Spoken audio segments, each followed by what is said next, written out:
E aí, gente, começa mais um Papo Daqui, mais um episódio dessa nossa segunda temporada de entrevistas com ex-jogadores que passaram aqui pelo Grêmio e pelo Inter. Dessa vez, nesse episódio da segunda temporada, como vocês sabem, as entrevistas estão sendo feitas pelo Zoom. E eu tenho o prazer de receber o Marcelo Mavilha, atacante que jogou no Grêmio nos anos 90. Tudo certo, Mavilha?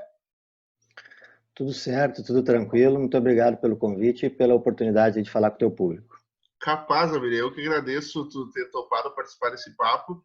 E eu queria começar te perguntando, eu sei que quando a gente estava conversando para marcar essa entrevista, eu vi um pouco como a tua rotina tá complicada por causa da tua filha recém-nascida e toda a correria que tá. Eu queria saber como é que tá, assim, a gente sabe que a pandemia parece que tá passando e parece que as coisas estão voltando ao normal, mas como é que foi esse momento de pandemia para ti que trabalha com esporte, que é empresário, e o futebol parou, assim, como é que foi esse momento de pandemia para ti no teu trabalho? Bom, em primeiro lugar, a questão da saúde, ela foi muito preocupante, como foi para todas as pessoas. Eu, além da filha pequena do meu segundo casamento, a Antonella, que nasceu dia 11 de janeiro, e agora o próximo domingo faz 9 meses, eu também tenho 2 filhos mais velhos e eles estão um morando na Irlanda e outro morando em Portugal, onde o Covid chegou primeiro e por lá se tomaram as providências, as medidas, os lockdowns, enfim, uma série de circunstâncias. Então acabei tendo aqui muito mais cuidado, porque a gente conseguia ter a informação um pouco antes de tudo que vinha acontecendo por lá. É lógico que cada país adotou suas medidas, suas regras, suas proibições, mas eu já vim acompanhando a dificuldade que se teria de ter uma vida normal pelo que meus 2 filhos, um em cada país da Europa, vinha passando. A Covid chegou aqui, realmente ela deu uma travada na nossa vida pessoal e também profissional. Muitas pessoas foram atingidas, outras nem tanto, e eu tive a oportunidade, como tudo na vida tem um lado positivo e negativo, eu tive a oportunidade de curtir muito mais a minha filha recém-nascida e aproveitar muito mais esses primeiros dias, esse convívio, toda essa função, essa rotina de pai, de trocar fralda, comida, acordar de madrugada, do que na época de atleta com meus 2 filhos mais velhos, em que eu tinha prioridade de dormir, de me alimentar bem, e a gente também tinha essa questão da concentração, viagem, muito jogo fora. Teve um ano ali em 2001 que eu jogava no Juventude e nós tínhamos 5 competições no primeiro semestre. Então, praticamente, não ficava em casa, ficava só concentrado. Então, não participei muito ativamente dessa rotina do dia a dia, do bebê, do recém-nascido, com o Léo e com o Rafa, que são meus 2 mais velhos. Já com a Antonella, eu tive essa oportunidade, ainda tenho, né? Ela está aqui do lado, aqui, acabou de mamar, acabei de fazer mamadeira e ela dormiu com a mãe dela de volta. E a gente soube conviver com isso, até para dar um equilíbrio emocional na vida da gente, né? Então a gente focou muito na, na Antonella. Profissionalmente, muito preocupado, porque eu vejo que o futebol gaúcho parou as equipes pequenas. Acho que as equipes grandes é muito fácil de se falar, né? Porque toda hora está na mídia, toda hora está na televisão, está no jornal, está na internet. E os clubes têm um envolvimento financeiro muito grande, tem um orçamento enorme. Mas o futebol não é feito só dessas equipes. O futebol é feito também de muitas equipes do interior, que têm dificuldades enormes para conseguir manter seus clubes abertos. E a gente vê que esses atletas ficaram todos parados, esses treinadores ficaram todos parados, essas cidades pequenas ficaram sem essa atividade do comércio, que é o futebol, porque é o pipoqueiro, é o massagista, é o cara da fisioterapia.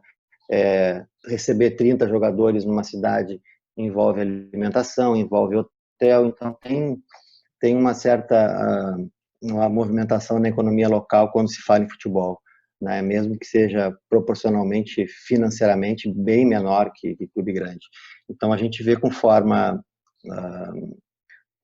muita preocupação o que está acontecendo, né? A gente sabe que as dificuldades são enormes. A gente, infelizmente, no meio dessa pandemia, acabou descobrindo também que o sindicato estava envolvido em corrupções enormes, né? Mas lamentável isso, um dinheiro que era dos atletas foi desviado para a conta particular do seu Ivo Amaral, né? E isso mostra o quanto a gente precisa evoluir ainda como como clube, como atleta, como gestor de futebol, como empresário, para que o nosso futebol possa ter um nível melhor, né? Nós temos os melhores, sem dúvida, nós temos a melhor matéria-prima, que é o jogador de futebol, não tenha dúvida. Na minha opinião, eu sempre acho que o Brasil é o país do jogador de futebol, não é o país do futebol, porque o nosso futebol é muito desorganizado. O nosso futebol, a gente está vendo clubes como Cruzeiro, como Inter, envolvidos com corrupção, com problemas financeiros seríssimos. E, então, eu acho que nós somos o país dos jogadores de futebol. Os jogadores de futebol fazem por si, se viram, apostam na sua carreira, passam por situações constrangedoras no que diz respeito a morar, de repente, no interior. Tu imagina se o Flamengo tinha aquela condições de para os seus atletas na base que acabaram morrendo queimado, imagina o que resta para as demais categorias de base do país. Então eu vejo assim com muita preocupação o que a Covid trouxe, mas não mais do que já estava, muito caótico, né? O nosso interior, o nosso futebol, a gestão dos nossos clubes, a gestão dos sindicatos dos atletas, a gestão do sindicato dos treinadores, enfim. Eu deixei de ser treinador faz 2 anos que passei para ser virei intermediário, abri minha empresa que representa atletas, tem empresa registrada na CBF, e não existe no Brasil a profissão de treinador de futebol. Ela não é reconhecida. Então, tu vê como a gente está muito para trás em relação a algumas coisas. A gente viu uma melhora significativa na CBF, com os cursos, com bastante conhecimento, troca de conhecimento, as licenças Pro, A, B para os treinadores, licença de base, enfim. Mas é muito pouco dentro de um cenário aí de 220 milhões de pessoas que amam futebol, que são apaixonadas pelos seus clubes, mas que os clubes estão muito mal geridos na sua maioria, né, por interesses particulares, econômicos e principalmente políticos. Família, tu começou no Grêmio nos anos 90, ali, no início dos anos 90, dentro de uma geração que tinha o Derlei, tinha o Roger, tinha uma outra galera ali que fez história no Grêmio. Tu acabou saindo um pouco antes, mas da Libertadores, que eu digo ali dos títulos da Copa do Brasil e do Brasileiro. Como é que foi aquele início ali no Grêmio, naqueles anos 90, que viriam a se tornar depois, talvez ao lado dos anos 80 ali, as 2 décadas de ouro do Grêmio, ali, onde o Grêmio conquista Libertadores e tudo mais? Olha, eu como gremista e formado no clube, queria ter ficado e ter vivido esse momento como Jamir, Carlos Miguel, Derlei, que tive muito mais contato do que propriamente o Roger, né? Eu sou nascido em 72, o Roger já é 76, e eu sempre joguei na categoria de cima, né? Porque na categoria de cima o meia na época era o Assis, irmão do Ronaldinho, e o Assis também sempre jogou muito nas categorias de cima. Então sempre tinha uma vaga na categoria 7-1, que era do Assis. Tu vê assim, naquela época era uma fábrica, né? Como é hoje, mas o nascido em 70 era o Rodrigo Caetano, executivo de futebol do Inter. O nascido em 71 era o Assis, o nascido em 72 era o Mabili. Então, esses eram os meios assim que se tinha. E eu tive a oportunidade de subir muito cedo. A minha trajetória dentro do Grêmio foi marcada por muitos gols em grenais nas categorias de base, e um grenal em que eu fiz 3 gols numa preliminar. Eu fiz gol de bicicleta, de vôlei, enfim, a gente acabou sendo campeão. E subi muito cedo para o sub-20, joguei no sub-20 um ano antes da minha época, eu ainda era juvenil, e no primeiro ano meu de sub-20 eu já fui titular e já subi para o profissional, porque na sequência a gente foi vice-campeão da Copa São Paulo, onde perdemos para a Portuguesa naquele jogo lá no Pacaembu. No Pacaembu não era no Pacaembu, um jogo muito difícil em que se revelava ali o futebol brasileiro, nosso amigo Denner, que depois veio jogar aí com a gente no Grêmio. Então foi uma transição rápida, foi uma transição muito cedo, muito jovem, e principalmente onde pegamos um ano de 91 que o Grêmio caiu. E não é fácil para nenhum atleta vindo das categorias de base entrar numa equipe que está brigando pelo rebaixamento. Porque se essa equipe está brigando pelo rebaixamento, ela não ganha jogos, ela não tem um equilíbrio, ela não tem um time titular. Enfim, a gente já sabe o desenho do que é uma equipe em crise, uma equipe grande em crise. E se já é difícil para os atletas experientes, e tínhamos muitos naquela época, como o Nilson, Paulo Egídio, Jandir, João Marcelo, Sidmar, entre outros jogadores de seleção brasileira, imagina para os atletas jovens, subindo da base, e principalmente eu ainda que era daqui, né, de Porto Alegre, né, família toda aqui da Tristeza, da Zona Sul. Conviver com isso foi muito difícil nesse rebaixamento. E, enfim, em 92 veio a gestão um pouco mais complicada, mas que nos trouxe de volta para a primeira divisão. Em 93, com a chegada do Dr. Fábio Koff, né? O dia que ele, saudoso Fábio Koff, o dia que ele me vendeu, eu fui na sala dele e ele me falou: Amabília, só estou te vendendo porque hoje o Grêmio não tem dinheiro nem pro cafezinho. Então eu preciso vender um atleta, e hoje dos atletas nossos da base, o jogador que é mais comercial, tem mais mercado, enfim, tem mais proposta para a gente fazer um dinheiro no curto prazo, é tu, se tu aceitar ser vendido. E eu, como tinha subido muito cedo, e nesse momento muito complicado, né, eu vivi em 91, 92 momentos em que eu era o jogador mais importante do clube, e daqui a pouco eu ficava jogado de lado, eu era mais importante, ficava de lado, tinha uma oscilação muito grande. Naquela época, tem gente que nem lembra disso, naquela época ficavam 4 atletas só no banco, só podia entrar 2, eram 4 de linha mais o goleiro. Então não é que nem hoje, que tem 12 atletas no banco, que o treinador tem que tu participa muito mais do grupo, né? Naquela época convocava 16 jogadores, o restante não tinha condição nenhuma de ser aproveitado. Então se brigava muito mais pelo espaço, se brigava muito mais por uma convocação do que hoje. Hoje tu sabe que se tu estiver no grupo, tu vai ser convocado, tu vai viajar. Naquela época não. Tem jogo na Bahia, tem jogo contra o Flamengo no Maracanã. Tu ficava louco para ir para jogar no Flamengo. E só viajava 5 no banco de reserva. Não tinha nem condição de levar um a mais se alguém ficasse gripado. Nem se pensava nisso do jeito que é hoje. Hoje, só para as pessoas entenderem, hoje eu viajo 23 atletas. E acho que mais 12 integrantes de comissão técnica. Tem clube que chega a viajar com 50 pessoas, aí chegam a fechar um hotel inteiro para uma delegação de futebol. Então foi muito difícil naquele momento subir, passar por tudo aquilo, pressão de torcida gigantesca em cima de todos os atletas.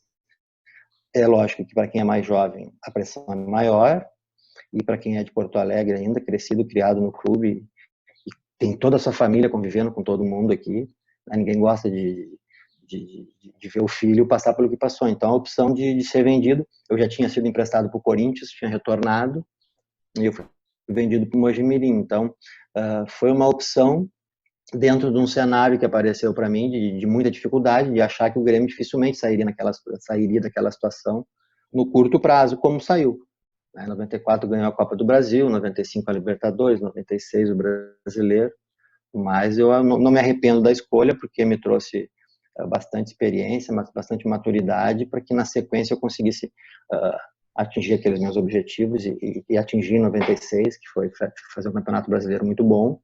E o próprio Filipão, que havia me permitido a minha venda em 93, foi o treinador que me levou para o Japão. O Jubiluata do Japão me comprou do Mojimirim. Eu estava emprestado no Criciúma, fiz um campeonato brasileiro em 96 muito bom. E aí a gente teve essa convivência no Japão maravilhosa aí com o Filipão, com o Paulo Paixão, com o Dunga, com o Adilson, que também foi marcante para mim. Família, tu falou no início ali da tua resposta a questão que tu fazia gols em Grenais ali na base, e chegou a fazer 3 gols no mesmo jogo. Eu queria saber, o Grenal, ele já é um jogo diferente até desde as categorias de base, desde o início vocês já, quando estão na base do Grêmio, já aprendem com o Grenal um jogo diferente? Sem dúvida, né?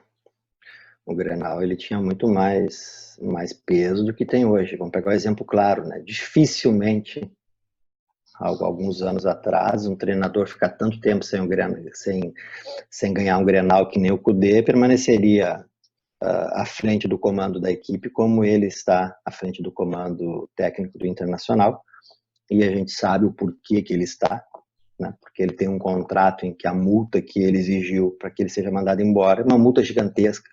Toda vez que o clube tem que pensar em mandar ele embora, o clube sabe que existe uma uma multa gigantesca, o clube nem traz para a pauta isso em uma reunião. Então, esses contratos bem feitos, às vezes, fazem com que os treinadores fiquem e consigam passar por determinados momentos de crise também acabam tendo sucesso, que é o que eu não vejo no Internacional.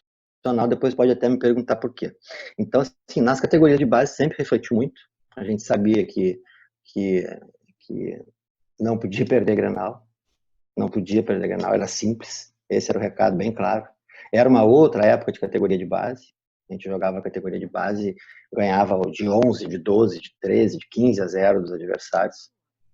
Não existia esse nível de informação que se tem hoje da parte técnica, tática, física, do treinamento. Não existia isso para o interior, isso só tinha dentro do clube grande, principalmente nas capitais.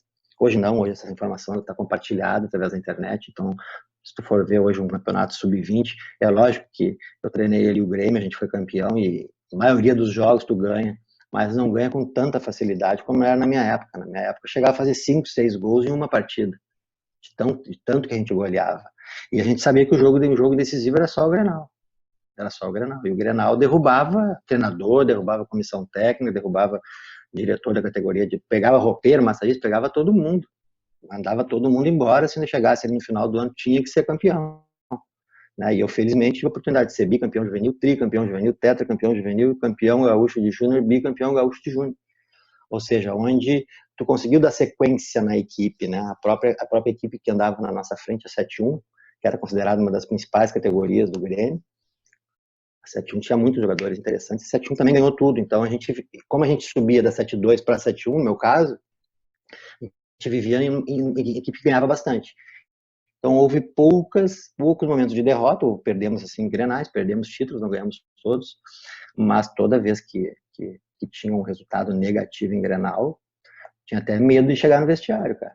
Essa é a grande verdade, porque a dura que a gente ia tomar do dirigente é impressionante. Só que era uma outra época, né?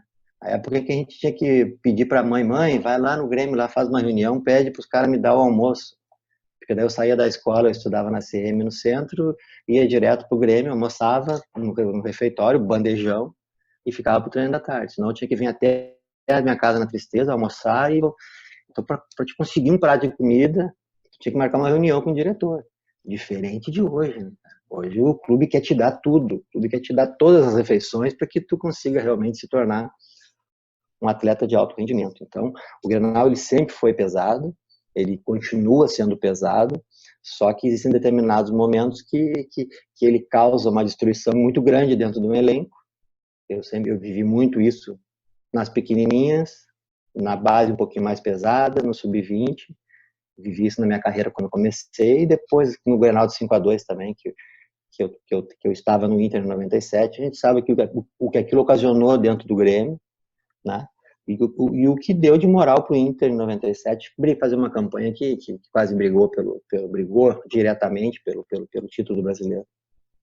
Naquele período ali, com um cara jovem ali, naquela geração com o Childerley, o Carlos Miguel, tinha todos esses jogadores subindo, tem algum, eu sei que o momento talvez não era o melhor para toda a crise que foi, mas tem alguma história inusitada, alguma história de bastidor daquela época ali que tu possa contar, que já tenha caducado, que não vai prejudicar ninguém?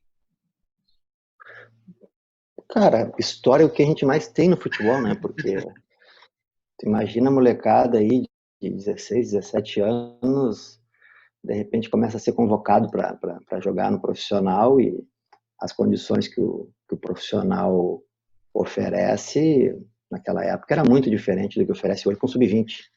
Hoje o sub-20 recebe tudo que recebe um profissional. Né? O juvenil recebe tudo. Naquela época, não. Naquela época era um sonho tu ir para os hotéis, tu viajar de avião. Aquilo era um paraíso, né? Tu ia para o Nordeste jogar um jogo, ficava 2, 3 dias no Nordeste. Então a gente tem muita história. Tem história engraçada, tem história triste, tem coisa de moleque, tem coisa de juvenil, tem pegadinha, que era muito comum, né? Era muito comum a gente que estava subindo, os caras do profissional mais velho ligar pro teu quarto e fazer de conta que era um repórter e te entrevistar, e tu tá dando entrevista no telefone para um repórter e tem 10 jogadores no quarto ouvindo, dando risada de ti. Então, assim, tem muita coisa, né? Muito legal, um ambiente muito... Hoje é mais difícil. Hoje o cara senta num quarto aí, fica no WhatsApp, fica no videogame, mas na nossa época não tinha isso. Não tinha telefone celular, né? Mal e mal ligava a cobrar para casa, então tu tinha que viver o hotel. Então a gente levava binóculo dentro da mala para chegar no hotel e procurar mulher pelada nos outros apartamentos com binóculo. O cara fazia um monte de coisa para passar o tempo, né? Porque tu ficava dentro do hotel, não tinha TV a cabo, então a famosa cacheta, né? O joguinho de carta, ele era bom para nós, mas a preparação física não queria que tu ficasse, porque se deixasse a gente ficava 5, 6 horas sentado numa mesa, né? E esse movimento de ficar sentado ele não é bom para a tua musculatura, para a circulação sanguínea, enfim. Mas era a única coisa que se tinha para fazer naquela época, jogar carta. Porque a televisão não tinha, a televisão eram 2 canais, 3. Celular não existia. O que tu ia fazer dentro do hotel? Caminhar pela escada de incêndio, procurar alguma coisa, que é o que a gente fazia, procurar mulher pelada. Cara, tu ficava muito... Tu tinha que falar de futebol. Tu conversava sobre futebol, tu vivia a competição, tu falava sobre o adversário, nós vamos jogar contra os caras amanhã, alguém conseguiu notícia, como é que conseguiu a notícia do adversário? Chegava na cidade, esperava o dia do jogo para ler o jornal da cidade, porque até então não tinha internet para te, como é que joga o Bahia, ninguém tinha site, então era um momento bem diferente, então a gente vivia muita coisa engraçada, que hoje as pessoas podem achar, mas que ridículo, mas é que não tinha o que fazer. Não tinha o que fazer mesmo. Então, pô, de madrugada tu te fantasiava de lençol por cima e assustar os caras no corredor, dar susto se fazia muita coisa sadia, muita coisa pura, né? Não tinha muita maldade. Hoje já se tem outras ferramentas que tu pode fazer, que nem a gente está conversando aqui, hoje tu pode estar dentro do teu quarto conversando com a tua família em qualquer lugar do mundo. Antigamente não existia isso, nem existia computador, né? Videogame tu não podia levar, porque o videogame tu não sabia se ia entrar na TV, se a TV tinha entrado ou não. Então nós vivíamos muito mais o futebol, o conversar, o estar junto, né? Geralmente o grupo estava sempre, eram 16, como eu te falei, geralmente quando tu estava, vamos tomar café preto ali embaixo, vai 8, sai batendo na porta do quarto de todo mundo para levar todo mundo lá para... Hoje não, hoje tem um grupo do WhatsApp ali, que tu dá uma mensagem ali, todo mundo fica sabendo. Então se mudou muita coisa, mas eu acho que se perdeu um pouco de conversar, de falar sobre futebol, né? Pô, vamos fazer a barreira andar, vamos cavar uma falta, porque nós temos um batedor de falta bom. Pô, cuidado hoje quando esses dias eu estava vendo a Libertadores conversando, o zagueiro do Grêmio subiu numa bola e não se protegeu com o cotovelo.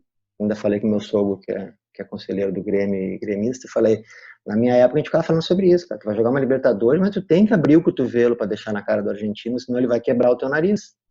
Né? E eu me lembro que na época o João Marcelo, zagueiro, falou isso para nós que estávamos subindo da base, e no jogo da Libertadores o Luciano, zagueiro, quebrou o nariz. E o João Marcelo ainda dava risada no vestiário, eu avisei, abre o cotovelo para os argentinos. Então esse tipo de conversa parece óbvio que aconteça para alguns, hoje não acontece mais. Antigamente acontecia muito, né? Então eu sei porque eu treinei 3 anos a equipe B do Grêmio, com todos esses meninos que hoje estão aí no profissional, Luan, Everton, toda essa molecada aí, Pedro Rocha, Arthur, e a gente sabe que hoje eles estão no vestiário de manhã, estão tudo no WhatsApp. Eles não estão conversando nem com o cara do lado. Se bobear, eles conversam entre eles no WhatsApp dentro do vestiário e não conversam junto, reunido num canto. Entendeu? Então a gente na nossa época era diferente. Vou te dar um exemplo que as pessoas nem imaginam. Para a minha geração nascida em 72, ela se reúne até hoje, porque ela é toda da região aqui do Rio Grande do Sul. A maioria da Grande Porto Alegre.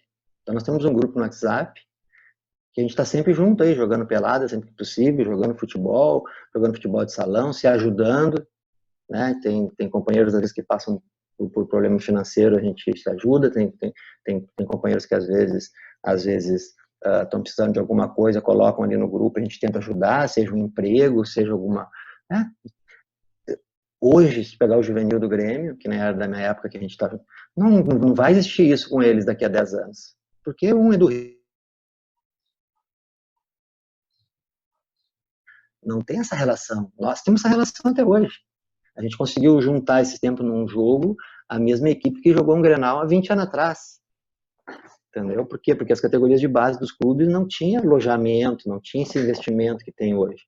Então, nós temos aqui amigos de São Leopoldo, Canoas, Alvorada, tudo pertinho. E a gente se reúne, dá risada daquela época. Tu imagina o que a gente tem de história para contar, porque hoje está todo mundo com quase 50 anos, e a gente passou 4, 5, 6 anos da nossa vida, todos juntos, treinando todos os dias, uma condição completamente diferente do que é hoje. Então, esse grupo ele é muito saudável.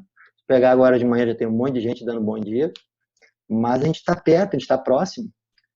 Diferente do que hoje um sub-20 do Grêmio, do Inter, de qualquer equipe do Brasil, juvenil, viver. Esses caras vão ficar distantes o resto da vida depois.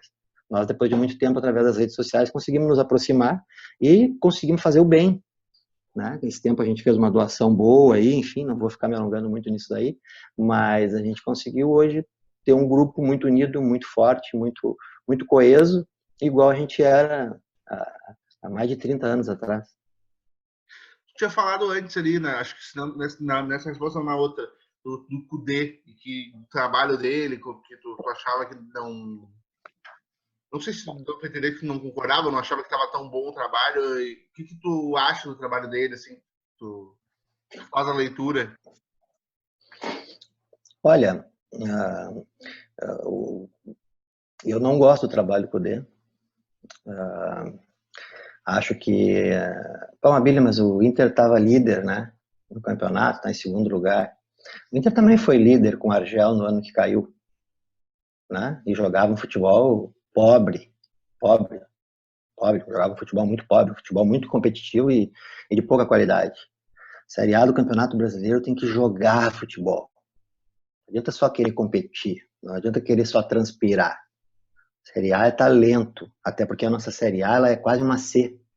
Os principais jogadores do Brasil estão na Europa. Dá para juntar 500 jogadores do Brasil na Europa. Então, hoje a nossa A, aquilo que a gente vê aqui, não é ver o jogador top nosso.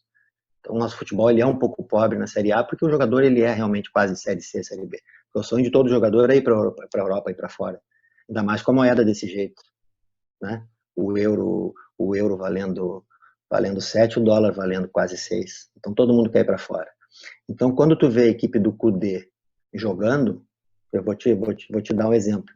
Hoje, se o Renato cai, se o Renato tem uma sequência de resultados negativos no Grêmio, e o Renato cai, qualquer treinador que assuma o Grêmio vai manter 80% do que o Renato está fazendo, 70%, quem sabe até 90% do que o Renato está fazendo, e vai dar um ajuste fino. Já no Inter, qualquer treinador que assuma no lugar do Kudê, o Kudê saindo, o cara vai ter que mexer em 70%, 80% do sistema de jogo do Kudê e vai manter talvez 10% a 20%. Então eu acho isso muito prejudicial para o clube, porque tenho certeza absoluta que nem a 23, nem a 20 do Inter joga nesse formato que o Kudê está jogando. Né? De fazer uma saída de bola o tempo inteiro com 3 zagueiros, ele abre agora o Moledo abre o Vitor Cuesta pela esquerda, puxa o Musto aqui, quase na função de líbero, que hoje quem executa isso é o goleiro. Então, assim, não tem nada de moderno o Kudê está fazendo, muito pelo contrário, né? O Kudê está fazendo uma coisa que ninguém mais faz. Hoje em dia, todo o Sampaoli, né? O Sampaoli brigou pelo Everson agora no Atlético Mineiro, por quê? Porque é um dos melhores goleiros que trabalha com os pés no Brasil, justamente para te não perder um homem. Né? Então, quando o Inter traz o Musto para cá, aquilo ali quem tem que fazer é o goleiro. Então, o Musto tem que jogar no meio de campo, que por sinal não está indo bem, está muito mal, e é apadrinhado pelo treinador. E quando chegar um treinador brasileiro, que na minha opinião o Kudê não dura o Campeonato Brasileiro inteiro, quando chegar um treinador brasileiro que vai assumir, eu acho que ele deve desmontar esse sistema, voltar para uma linha de 4, voltar para 2 volantes, pode até ser aquele 4-1-4-1 do Odair, que muita gente questionava, mas que foi um sistema para aquele momento do Inter seguro. Hoje essa oscilação do Inter, esse monte de cartão vermelho, hoje tu não entende o sistema de jogo do Inter, só quem entende eu acho que é o Musto, porque nem os atletas entendem. Porque quem é o jogador do Inter hoje que está bem? Quando tu tem um sistema de jogo que está dando certo, os jogadores estão se destacando também. Hoje tem o Galhardo, que é o goleador do Campeonato Brasileiro, muito mais pela qualidade dele individual que propriamente pela parte coletiva. Até porque desses gols todos que ele fez, eu acho que ele fez 4 ou 5 de pênalti, que ele não os teria feito se o D'Alessandro tivesse titular absoluto, com a braçadeira de capitão, como sempre foi. Então eu vejo que o Inter, na minha opinião, não tem futuro no Campeonato Brasileiro. Eu acho que na reta final o Inter não briga nem por Libertadores, porque eu vejo que o Cudê não vai conseguir sustentar esse sistema de jogo que ele quer, e para mim é prejudicial para o clube, porque qualquer moleque da base que venha subir nesse momento não vai ter o entendimento do que ele está pedindo, porque é muito difícil, é uma mudança muito radical de conceito de jogo, de ideia, né? Os laterais aqui, o tempo inteiro quando estão com a bola, são ala, não são laterais. Eu não gosto, é uma opinião minha, né? É uma crítica à pessoa, é uma crítica ao modelo de jogo. Estamos falando do sistema de jogo, estamos falando do projeto do clube, porque eu tenho certeza que na 23 e na 20 nenhum treinador do Inter está jogando assim. Então, se nenhum treinador do Inter está jogando assim, não está preparando o jogador para a equipe principal. Então, eu vejo isso como um atraso a nível de clube. Essa é a minha opinião. Eu perguntei sobre o Inter, porque tu mesmo falou ali que em 97 tu estava lá no Inter, no clássico do 5-2. E no início da entrevista aqui tu falou, pô, que é gremista, de família gremista, eu sou o conselheiro do Grêmio. Como é que foi para ti quando chega a proposta do Inter? Para ti, um gremista criado no Grêmio, gremista de coração também, recebeu uma proposta do maior rival, e como é que foi o processo para tu aceitar essa proposta? Cara, naquele momento eu estava no Japão, minha ex-mulher estava grávida do meu primeiro filho, o Leonardo. Eu tinha 4 anos de contrato com o Jubiluato no Japão, mas eu era o 4º estrangeiro. A prioridade dos estrangeiros eram o Dunga, Adilson Batista, Totò Schillaci, goleador da Copa do Mundo de 90, o italiano, e o Mabilha era o 4º estrangeiro, só podiam jogar 3. Então, na maioria das vezes, eu não era convocado para a equipe principal e jogava o que se chama lá o Satellite, que é o Sub-23. Quando o Filipão retornou para o Palmeiras, que o Filipão era o treinador, logo em seguida assumiu um treinador japonês, que pensou a maneira de jogar, o sistema de jogo, completamente diferente do que o Filipão pensava. Eu era um meia atacante, chegava de trás, o antigo 8,5, né, para quem não lembra, esse meia que joga por trás do centroavante, que se tinha muito na minha época, hoje é mais difícil de se achar esse jogador. Então o Filipão já conhecia minhas características, já tinha sido meu treinador no Grêmio, já tinha me visto jogar o Campeonato Brasileiro pelo Criciúma, e sempre que ele me botava em campo, era quando o Totò Schillaci não estava, que era o italiano na maioria das vezes, então eu jogava nessa função. Quando o japonês chegou lá, o japonês me botou de centroavante, porque ele viu que eu tinha sido goleador aqui no Campeonato Brasileiro, só que eu sempre fui um bom meio atacante chegando de trás. Nunca um centroavante fixo parado lá na frente. E ele queria que eu fizesse movimentos na diagonal para receber a bola em velocidade, e a minha característica nunca foi velocidade. Minha característica sempre foi o passe. Minha qualidade, dita por todos os meus treinadores, sempre foi a qualidade de passe, visão de jogo, jogar para frente. Então a coisa já não começou a ficar boa com a troca, com a saída do Filipão e com a entrada do novo treinador. Ele pediu a contratação de um atacante com essa característica, porque ele viu que eu não rendia nessa função de velocidade, porque eu realmente não tinha velocidade, e ele não me botava na minha função. E o dólar também na época estava 1 por 1. Então, aliado a tudo isso, a proposta do Inter, minhas mulheres também estavam no mês de gravidez. Ter o nenê lá ia ser bem complicado, muito complicado, por causa da língua, do idioma, apesar do intérprete. A gente já tinha relatos aí de ser bem diferente do que ter o nenê aqui. E aliado a isso do treinador, do dólar, eu acabei optando por vir pelo Inter. Não teve problema nenhum. Eu tenho muita gente da minha família também que é colorada, né? Minha mãe é colorada, meu pai é gremista, era gremista bem, minha mãe é colorada, tem várias tias coloradas, mas o berço da família toda é tricolor. Mas tem gente que é colorada, né? E muitos colorados torceram por mim quando eu estava no Grêmio, e muitos gremistas torceram por mim quando eu estava no Inter. Família é isso, né? Não tem esse negócio de dizer, não vou torcer pro... Meu apelido é Queco, não vou torcer pro Queco. Não, vou torcer porque é família, né? Então, vamos dar... E, então, assim, foi muito tranquilo nesse sentido. Eu, quando cheguei, o Inter tinha acabado de ser campeão gaúcho, com o gol do Fabiano no Grenal. O Arilson era muito meu amigo, enfim, tinha vários atletas ali no Inter que já tinham jogado comigo e eram meus amigos mesmo, assim, forte.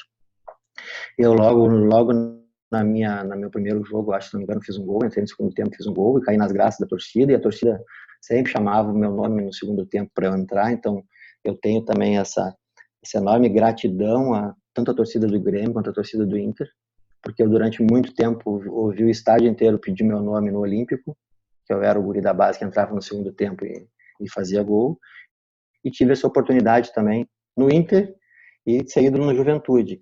Então foi tranquilo para mim essa passagem pelo Inter, foi um ano bom, 97, a gente fez uma campanha muito boa, eu passei quase todo o campeonato na reserva do Sandoval.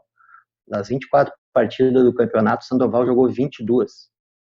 Aquele baixinho não deu uma brecha para mim, eu brinco com ele até hoje, se desse uma brecha, mas ele fez um ano maravilhoso e a gente tem que entender às vezes que a minha função, né, até uma vez conversando com o Celso Roth queria me colocar numa outra função de segundo atacante pelo lado, e eu fui bem claro com ele, Celso, eu não rendo nessa posição, tem outros jogadores dentro do grupo com essa característica, mas eu prefiro brigar pela minha posição para fazer a função que eu sei fazer bem feito, do que só para dizer que eu vou ter oportunidade de titular, eu ter essa oportunidade aqui e não conseguir aproveitar e acabar não indo bem, não jogando bem, né? Jogadores que não eram muito versáteis, que não são muito versáteis, têm menos oportunidade, né? Então, um jogador da minha característica não tinha muita versatilidade, né? Hoje eu não poderia jogar pelos lados, que nem esses extremos, já falei para vocês que eu não poderia jogar na função de centroavante também, ou eu jogava de meia ponta de lança, vindo de trás, ou quem sabe um segundo volante. Só que um segundo volante com poder de marcação bem baixo, né? Teria que ter um primeiro volante que marcasse muito, um sistema sólido defensivamente, para que tu pudesse jogar com o segundo volante com as minhas características, o que acabou acontecendo na sequência da minha carreira. Eu joguei bastante tempo no Figueirense, quando a gente subiu para a primeira divisão, nós jogávamos com 3 zagueiros e tinha um volante de marcação, mas a gente tinha por trás essa estrutura defensiva, 3 zagueiros, um volante e eu fazendo a função de segundo volante. Então, nessa época do Inter, até isso eu tive esse diálogo com o Celso Roth, mas para mim foi bem tranquilo. Meu primeiro filho nasceu aqui no Brasil, perto da família. Foi um momento bom, muita risada também. Eu, Arilson, Fabiano, aí sim tem bastante história. Tem alguma que possa contar pra gente dessas histórias aí? Cara, desses dois aí tem várias, né? Porque eu tenho um tio que morava aqui no Ipanema, até mudou de casa, mas ele tinha um galpão bom de churrasco, né? Então sempre jogava sábado, churrasco na casa do meu tio domingo, minha tia colorada pra caramba. E eu sempre levava os guris pra lá, porque eu digo, os guris vão pra noite hoje, vão acordar domingo, não sabem nem onde é que estão, eu digo, eu vou avisar eles, né? Ela pode vir pra cá pelas 2 da tarde que tem carne. E eles sempre iam, os dois, sempre. E aí a gente tem muita história, porque uma vez eu fui passar o endereço para eles, a gente fez um pouquinho mais para frente na casa de um outro amigo meu, o Arilson me ligou, eu falei, ô Arilson, tu vem reto aí, cara, pelo Ipanema, tu vai chegar lá na frente, vai ter uma bifurcação, na bifurcação tu pega a direita. O que é bifurcação, cara? Eu vou saber o que é bifurcação. E outra vez a garagem da casa da minha tia era bem complicada de estacionar o carro, ela era uma garagem torta assim para entrar. E aí a mulher do Arilson, no caso, na época, tinha conseguido colocar o carro, e a gente ficou tirando onda, né? Bah, é difícil, não sei o quê, botar o carro aqui e tal. Daí o Arilson falou assim, não, mais difícil é eu estacionar meu carro lá na minha garagem, cara. O Arilson tinha um Mitsubishi preto. Né? Ah, por que, Arilson? Não, toda vez que eu vou estacionar o carro, eu bato com a frente do carro na parede lá, porque o carro é muito baixo, eu não consigo ver a frente do carro. Eu falei, cara, mas é tão fácil resolver, né, cara? vai lá e põe um pneu lá na frente, lá. Nunca mais tu vai bater, cara. Aí ele falou assim, cheio de gente lá em casa. Né? Ah, tá bom, Mabília. Eu vou andar com uma Mitsubishi com um pneu pendurado na frente.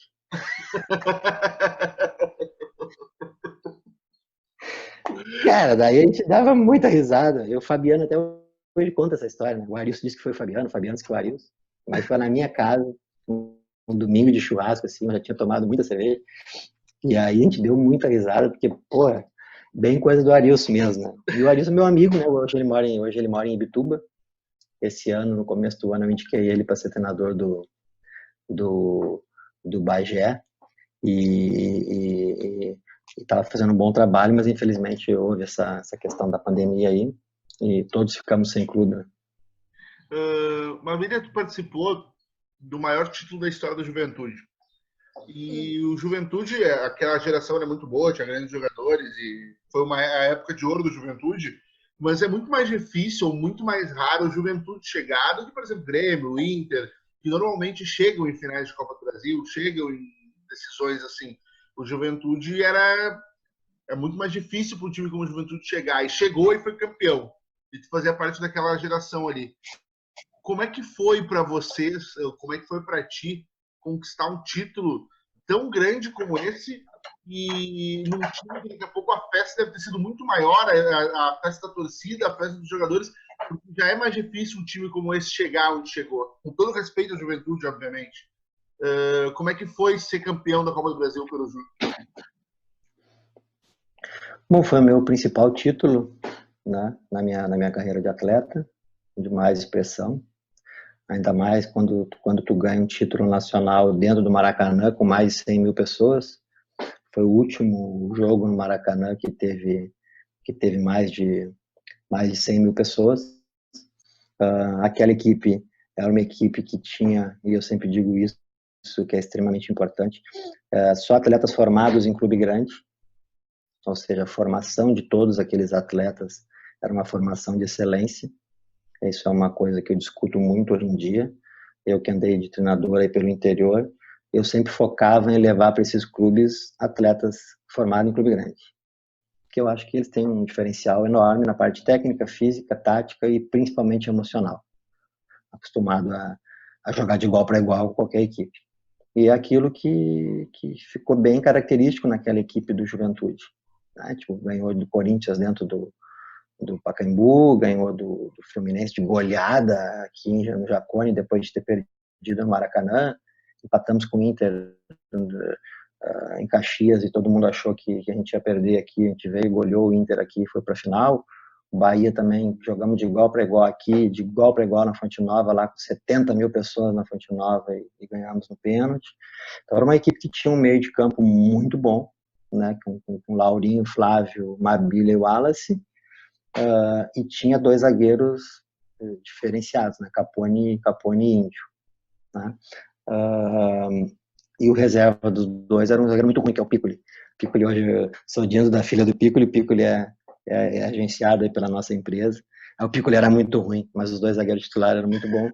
Mas o Piccoli jogou as duas finais. O Piccoli conseguiu jogar a final do Gauchão de 98 e jogou a final da Copa do Brasil de 99, porque o zagueiro principal, Capone, tinha sido expulso no Jacone. Então aquela equipe era uma equipe muito boa, atletas com uma personalidade muito forte, lideranças muito fortes. E geralmente quando um grupo de atletas tem essas lideranças positivas, e não lideranças para outras coisas que são negativas, mas lideranças positivas, a tendência é que esse grupo seja vencedor.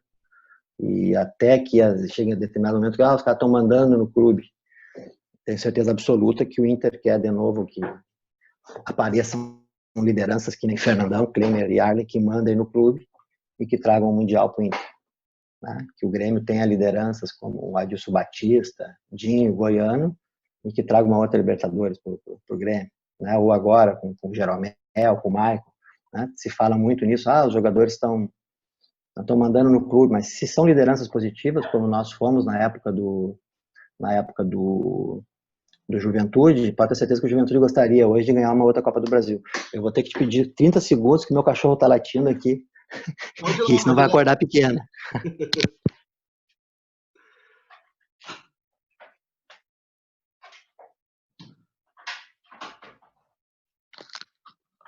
resolvido.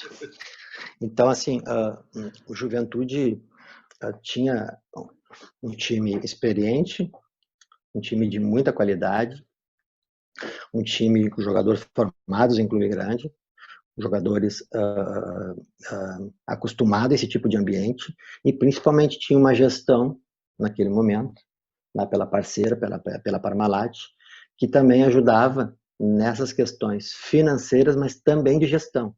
A gente está cansado de ver clube com um monte de dinheiro não saber o que fazer.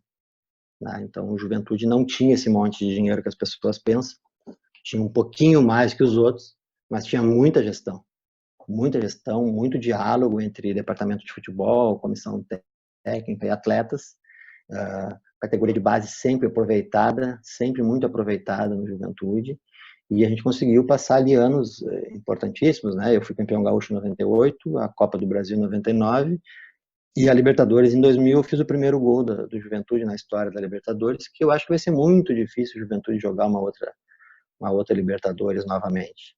Então, o que eu vejo naquela equipe, uma equipe de muita qualidade, a posição para mim que comanda o meio de campo muito sólido, para mim o que é o dito ritmo de uma equipe é o meio de campo, na minha opinião. Eu tenho um treinador antigo que dizia que o meio de campo é o coração de uma equipe, e eu acredito nisso. Né? Ele é o meio de campo, ele tem que saber abastecer o ataque, ele tem que proteger a defesa. Se o meio de campo não fizer isso, o teu time não vive um bom momento. Hoje, por exemplo, atualmente o Grêmio não tem meio de campo que crie bastante. Ele sustenta bem defensivamente, mas não tem criado do jeito que criava antes. Então, para mim, o termômetro daquele time do Juventude era o meio de campo, mas sem tirar o mérito de nenhuma outra dessas outras coisas que eu falei, como gestão, como a formação, a escolha dos atletas, a preparação física. Você vê, naquela época a gente mal ia para academia. Hoje em dia tu não tem como ter um clube, ser uma estrutura, sem tu pensar um espaço para te fazer trabalho de força, trabalho funcional. São momentos que vão passando e a gente vai entendendo determinadas coisas que aconteciam. Tu falou também da questão de tu ter treinou vários, agora tu falou de novo da questão de tu ter treinado vários times de interior, saber da realidade dos times de interior. A gente sabe que a dupla Grenal hoje não valoriza mais tanto os estaduais. Muitas vezes acha até que é um problema no calendário, que deveria terminar. Mas tu viu os dois lados. Como jogador, tu viu o lado dos times grandes e até no Grêmio na base, mas depois tu viu o interior. Eu queria saber, assim, olhando esse cenário dos times do interior, qual a importância que tu vê dos estaduais hoje para eles e o que tu acha que teria que ser reinventado estadual, o que poderia ser feito, o que tu pensa a respeito disso? Olha, eu acho que o ano tem 12 meses e a gente precisa que os clubes de futebol estejam abertos 12 meses. Porque se os clubes continuarem abrindo 3 meses e fechando por 9, o que vão ser desses profissionais todos? Treinadores e atletas, né? Então, eu fiz uma anamnese, que é um questionário muito comum que se faz nas academias, nessas equipes que eu passei pelo interior. Então, se tu perguntar para esses jogadores que tu contrata hoje no interior, na segunda divisão, ou até primeira, quantas partidas tu jogou 90 minutos ano passado? Quantas pré-temporadas tu fez? Quantos meses tu ficou parado nos últimos 2, 3 anos? Esses atletas, eles treinam menos de 40% do período. E, sendo que às vezes não treinam de forma correta e às vezes fazem treinos com sobrecarga. Por que sobrecarga? Hoje, para te deixar um atleta, vamos supor que estamos fazendo uma avaliação num atleta. O atleta chegou lá, pegamos o fisiologista, vamos ver como é que ele está de força, resistência, VO2, percentual de gordura, massa muscular. Vamos fazer uma avaliação completa, né? Não do jogador de futebol, do atleta. Tu vai ver que esse atleta precisa de mais de 45 dias para ficar em forma, voando, alto rendimento, intensidade. Né? 45 dias significa uma folha de pagamento e meia. Nenhum clube do interior vai dar os 45 dias para um atleta trabalhar, porque não vai pagar uma folha e meia sem ele jogar uma partida. Então, o que a gente vê no interior? Né? Pré-temporadas de 15, 18, 25 dias e vai para o jogo. Então, esse atleta, quando vai para o jogo, ele vai muito mal preparado fisicamente. É óbvio que ele joga, Óbvio que ele faz gol, né? Mas ele tem ali o número de velocidades de sprint que ele dá é muito inferior ao da Série A. A distância percorrida ela é muito inferior à Série A, Série B, Série C do brasileiro, né? O percentual de gordura geralmente é alto, então tem mais tendência a ter lesão de entorse ligamentar. O tempo que ele demora para recuperar é muito maior, porque ele está mal condicionado, e na sequência ele já tem jogo. Então tu vai ver um jogo do interior, ele é pobre. Por que ele é pobre? Porque esse atleta está mal preparado. Por que ele está mal preparado? Porque em 12 meses de trabalho, ele tem 3 no calendário. Então a primeira coisa que a gente precisa fazer, o calendário tem que ser de 12 meses. Mas os clubes não querem. Que ninguém quer assumir compromisso de pagar 12 folhas de pagamento. Os caras querem fazer um estadual, que é um torneio. Hoje o campeonato estadual são um torneio. Os goleadores dos campeonatos estaduais hoje fazem 5, 6, 7 gols. É uma vergonha. Quer dizer, o cara é goleador com 5, 6, 7 gols. Então o problema é muito maior do que a gente imagina. Muito maior do que a gente imagina. Então, assim, a primeira coisa que eu acho que tem que ser feita é calendário de 12 meses. Os clubes têm que se organizar para trabalhar 12 meses. As federações têm que criar mecanismo de conseguir ajudar esses clubes por 12 meses. Não adianta tu fazer um campeonato gaúcho e tu aumentar a cota de televisão se aquele clube vai trabalhar 3 meses. Aí tu daqui a outro ano, tu vai lá, aumenta a cota de televisão. Ele vai lá, trabalha 3 meses. Então, com todo respeito ao Veranópolis, ao Novo Hamburgo, várias equipes aí que abrem mão de jogar no segundo semestre, elas recebem o mesmo dinheiro que o Juventude recebe e faz 12 meses. E tem todas as categorias de base. Cadê as categorias de base dos clubes pequenos? Por que não tem? Porque é caro. Porque se tu vai investir num atleta, só pode fazer contrato com 16 anos de idade. Se tu faz o contrato com 16 anos de idade, esse contrato tem encargos, tem CLT. Ninguém quer fazer contrato CLT no interior. Então o jogador de 16 anos fica jogando como amador. Jogando como amador, tu não consegue vender ele. Por quê? Porque ele sai livre a hora que ele quiser. Que é o que antigamente a gente era escravo, que tu assinava um contratinho lá com 10 anos, tu estava preso no clube até os 30. Então, tu tem que mexer na legislação, tu tem que mexer no calendário, tu tem que mexer no conhecimento de futebol, de quem vira presidente. Aquele cara não pode ser presidente do clube só porque no ano seguinte ele quer ser vereador, ele quer ser prefeito da cidade, ele quer status. Tu não pode deixar que as pessoas usem o clube em benefício próprio, para ganhar dinheiro. E a gente está vendo que na Série A os caras fazem isso. Os caras quebraram o Cruzeiro, quebraram o Inter, né, com mais de 1 bilhão de dívida para uso próprio, dinheiro para o bolso dos caras. Então é uma resposta que eu ficaria 2 horas falando sobre vários itens aqui, do que tem que mudar. Né? Mas a primeira coisa é o nosso comando. Quem comanda o futebol? A CBF. A CBF que tem que organizar. E ela está fazendo um movimento dentro dos seus interesses que tem ajudado um pouco o interior. Por exemplo, nós temos um calendário hoje da Série D de 14 jogos. É ótimo. É muito melhor que tu fazer 6 partidas, como era antigamente, e virar mata-mata. Por que do mata-mata? Que a pessoa tem que entender por que o mata-mata não é bom. Né? As pessoas dizem, o mata-mata enche estádio, o mata-mata é a melhor competição que tem. Não é. Eu vou explicar por que não é bom. Como é que tu vai contratar um atleta se tu não sabe se ele vai ficar no teu clube 45 dias ou 120? Porque se tu for jogando mata-mata, quem vai ganhando vai indo até a final. Aí tu vai fazer um contrato com ele até o de 6 meses, tá, mas se ele for eliminado em 45 dias, quem paga essa conta?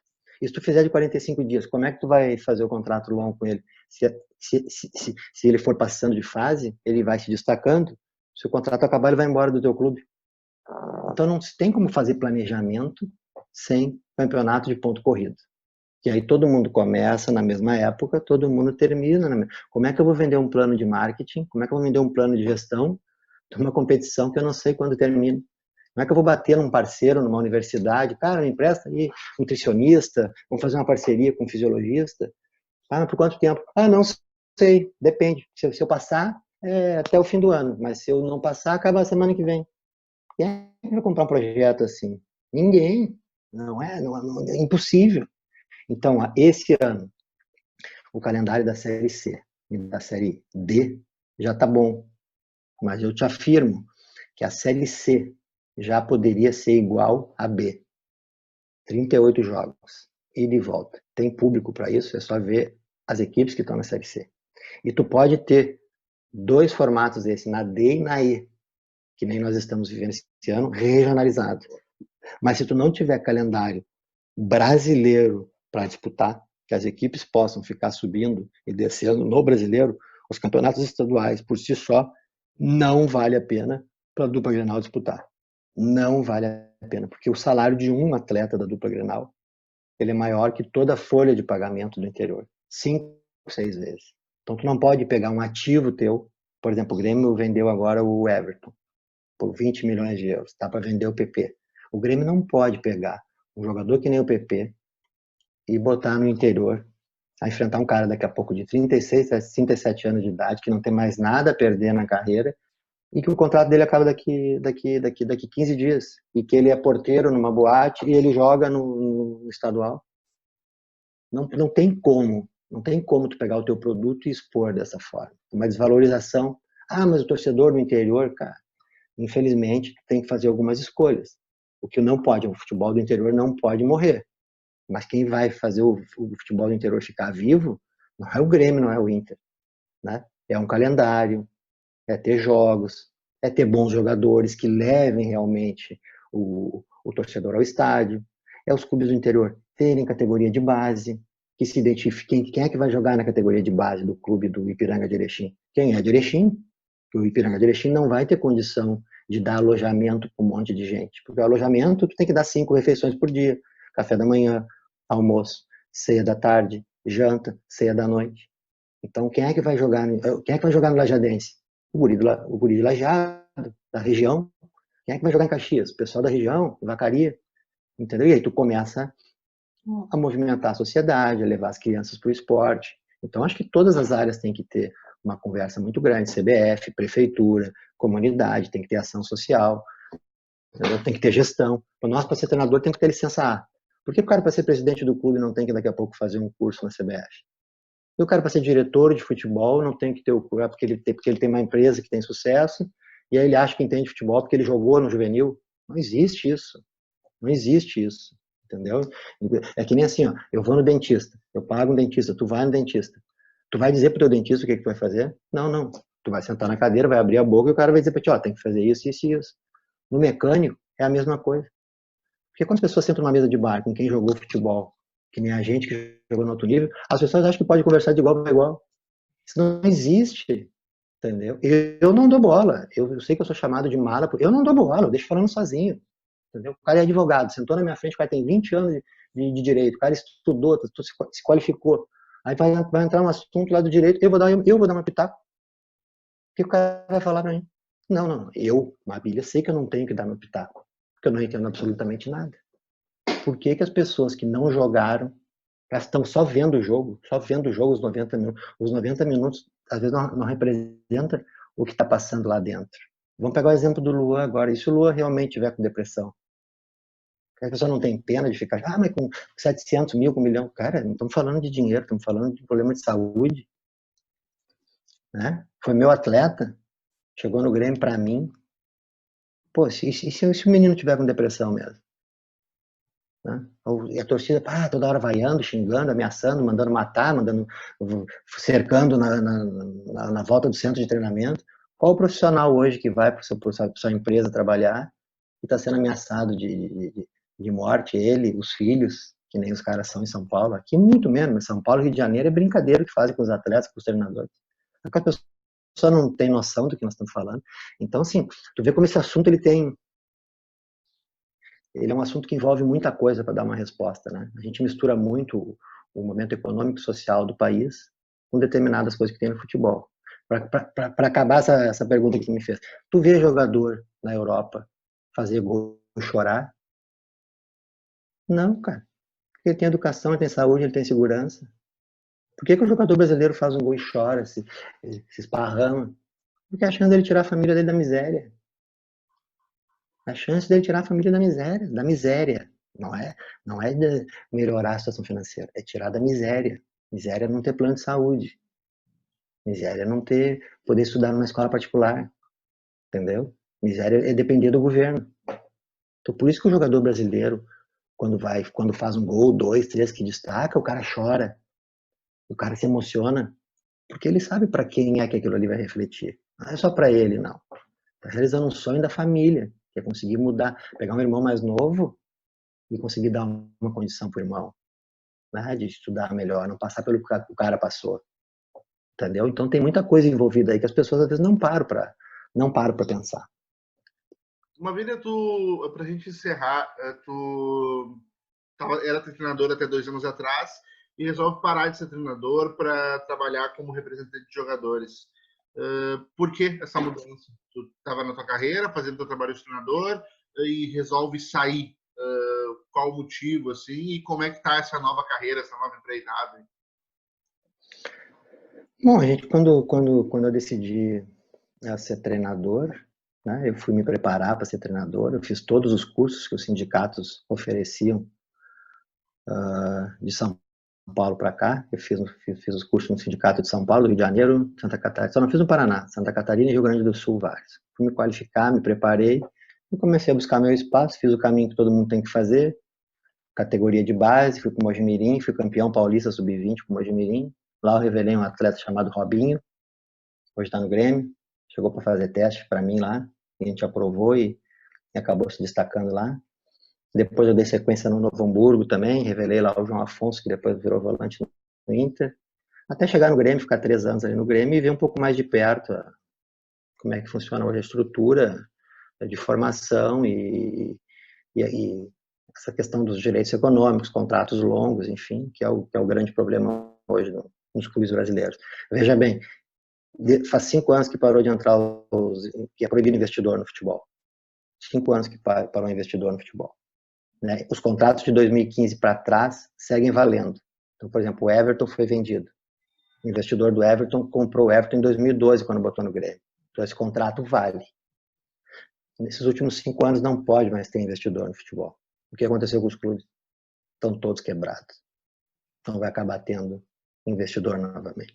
E o investidor, invariavelmente, atrapalha nas escolhas técnicas, nas tomadas de decisões dentro de um clube.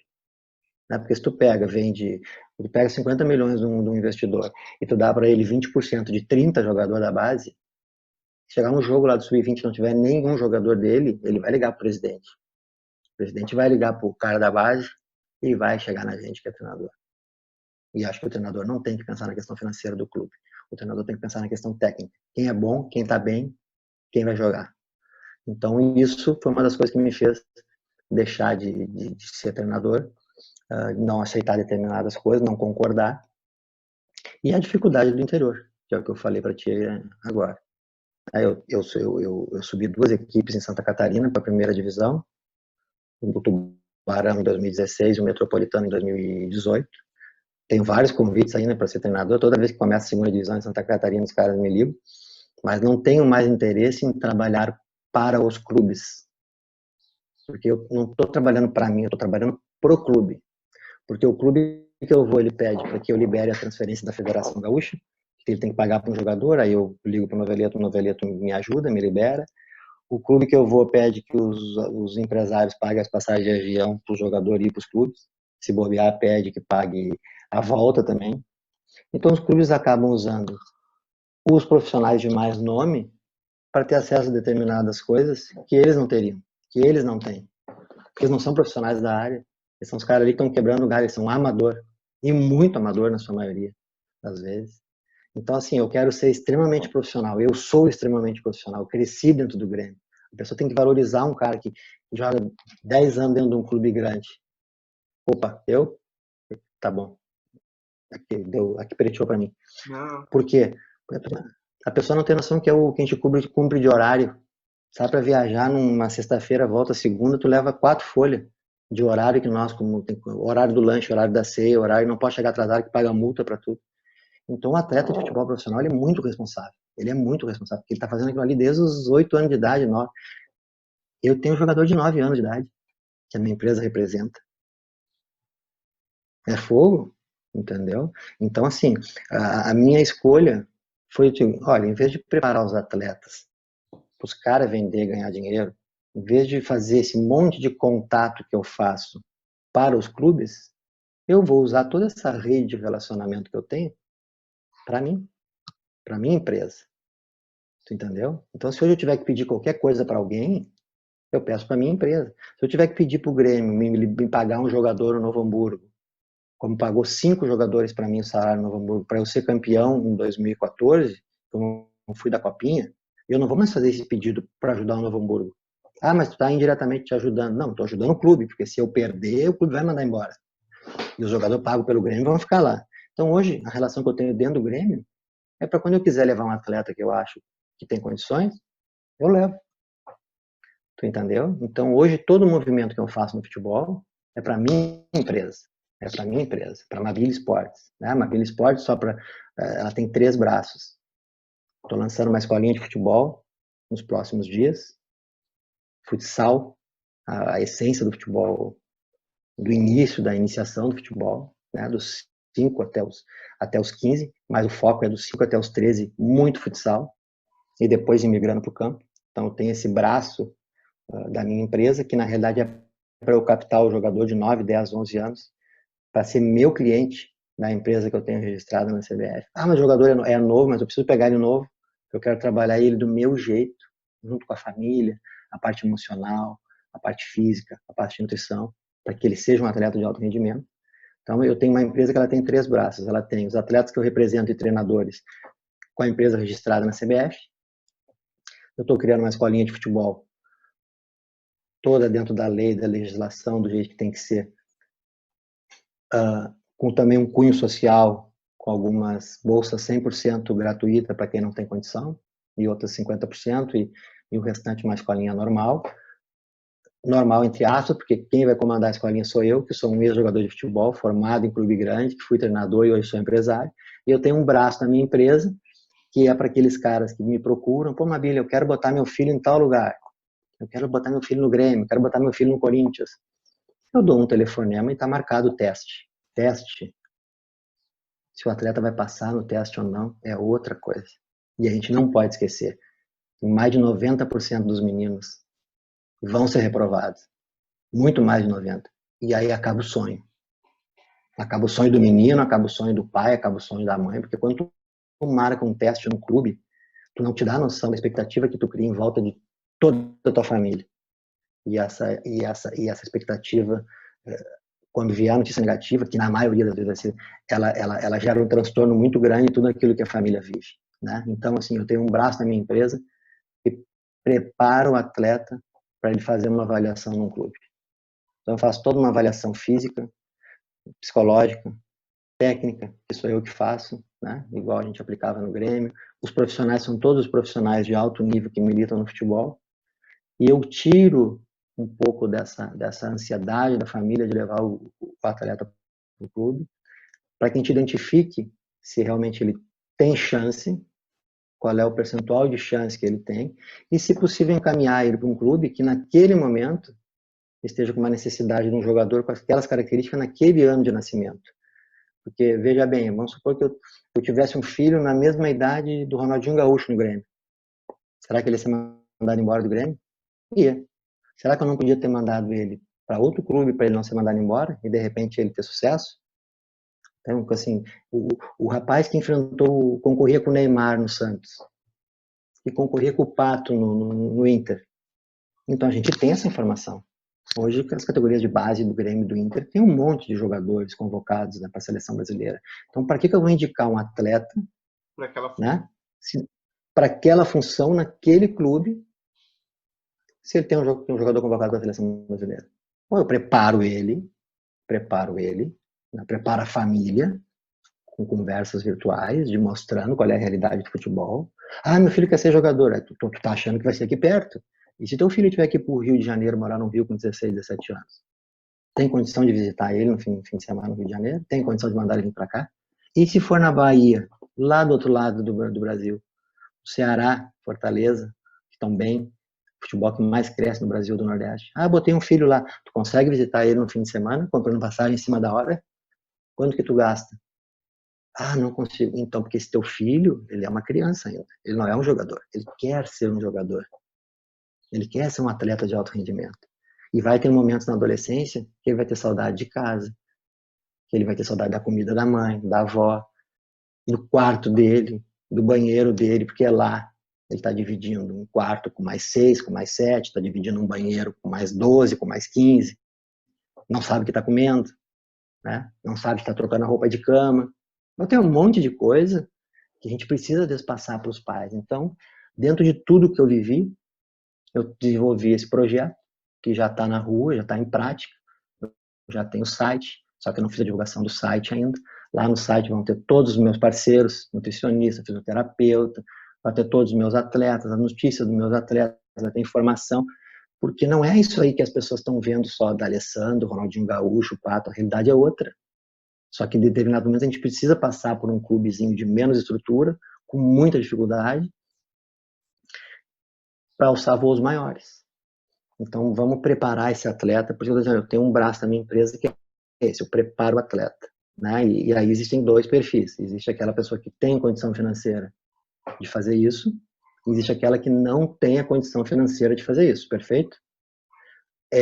Esse braço da minha empresa, ele atende as duas partes. Se eu vislumbrar que eles têm condição de virar atleta profissional representado por mim. Então, se chegar na minha escolinha um atleta, é bom, é bom, é bom, daqui a pouco ele não tem condição financeira. Ele quiser ser meu cliente, participar desse projeto, eu ofereço essa estrutura para ele. Se ele for um atleta que o pai e a mãe querem investir, a gente oferece também a estrutura paga, entendeu? Ou seja, um pouco mais de qualidade no trabalho, um pouco mais de trabalho de lapidar, de fundamento, entender um pouco mais da parte física, do emocional, se esse guri realmente quer ser jogador, ou é o pai e a mãe que querem que seja? Ou é o pai que tentou ser e não conseguiu e está empurrando esse sonho para o filho? Então a gente tem muita coisa para conversar sobre futebol. Te agradeço aí pelo convite, pela oportunidade. Estamos aí.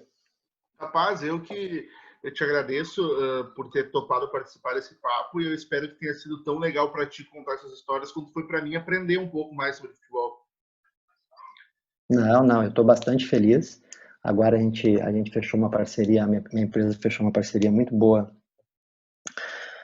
com o Rafael Sequim, que trabalhava na Rádio Gaúcha, que vai fazer a parte de comunicação, em que a gente vai criar o nosso canal no YouTube, para que a gente possa passar isso que a gente viveu, que a gente vive, que a gente sabe, né? Na realidade é um desafio, porque todo esse meu conhecimento, eu preciso transformar isso em monetização, que é o termo da moda. E a gente está criando ferramentas para que isso venha acontecer. Porque eu acho que esse tipo de informação não pode morrer comigo. Esse monte de informação que eu te dei, que daqui a pouco tu não sabia, tu vai passar para o teu público, um monte de gente vai ficar, poxa, é verdade, nunca pensei nisso, né? Então, assim, como é que a gente pode, não só eu, Mabilha, levar essa informação? Hoje nós temos a internet. Então, um canal no YouTube, a ideia é que a gente possa entrevistar vários ex-atletas, que hoje são treinadores, que todos eles têm alguma coisa para contar nesse sentido. Mas a gente pensa todo mundo muito parecido. Muito parecido. Só que é uma competitividade muito grande. Não podemos esquecer que tem só 20 clubes no Brasil na Série A e 20 clubes na Série B. Tem 40 treinadores bem empregados, entre aspas. O restante está todo mundo sem clube. São mais de 3.000 treinadores empregados no segundo semestre. Jogador eu não vou nem falar, então, porque o número é um absurdo. Então a gente está tentando, e toda vez que a gente tem um espaço, que nem a gente tem esse contigo, eu te agradeço, né? Desculpa pelo horário aí, mas é o horário que a coisa está mais calma aqui em casa, por causa da pequena.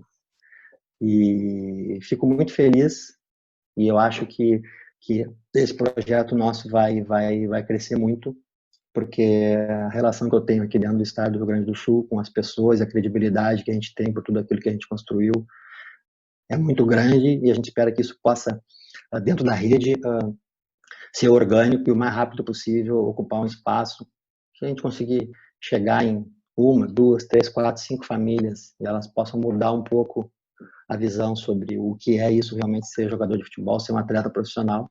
Eu já me sinto realmente bem feliz. Maravilha, muito obrigado mais uma vez. E quando essa pandemia passar, vamos se encontrar pessoalmente, tomar uma cervejinha junto. Vamos, cara, vamos. Eu tô assim, ó, eu devo estar fechando o aluguel da quadra essa semana. Era para ser semana passada, mas o dono da quadra, os sogros dele pegaram Covid. O sogro e a sogra, internaram, foram para o hospital, ficaram muito mal, então eu não consegui finalizar. Então, assim, eu estou fazendo uma escolinha de futebol aqui na Hípica, eu moro aqui no Ipanema, aqui na Hípica, afastado também já um pouco de propósito. Por que que é afastado? Porque senão vai muita gente me encher o saco, vai pedir emprego, vai pedir clube. Então eu fiz um lugar bem afastado, numa quadra de futsal mesmo, piso de futsal, fechada, fechada, não tem vento, não tem nada, novinha, banheiro bom para os pais ir, para os atletas, vestiário, para que tu possa largar teu filho lá e sentar no computador e tal. E que ninguém possa ver também, especular o treino, porque, cara, eu tenho muito material do Luan, do Arthur, do Everton, da época que a gente fez trabalho de formação com eles lá no Grêmio. E então, me visita lá, cara. Pega outra hora, vai lá e me visita lá, cara. Pode Pode deixar. fazer um segundo programa. Podemos fazer um segundo programa daqui a pouco de lá. Tu põe isso no YouTube. Sim. Né? Então eu vou ver o cara que faz isso para mim, que criou o meu canal no YouTube agora. E eu estou pensando até em pedir para ele pegar todas as entrevistas coletivas que eu tenho e começar a jogar para dentro desse canal. Acho que pode fazer isso, né? Pode. Porque daí o canal daqui a pouco já está bombando lá, porque tem muita entrevista minha, tem muita coisa na internet. Aí eu vou pedir para ele pegar essa tua também e eu Claro, começo a claro. jogar no meu canal, entendeu? Valeu, Mabilé. Falou, meu irmão, bom dia. Boa semana Valeu. para nós aí. Até mais. Tchau, Valeu, tchau. cara. Tchau, tchau. Valeu.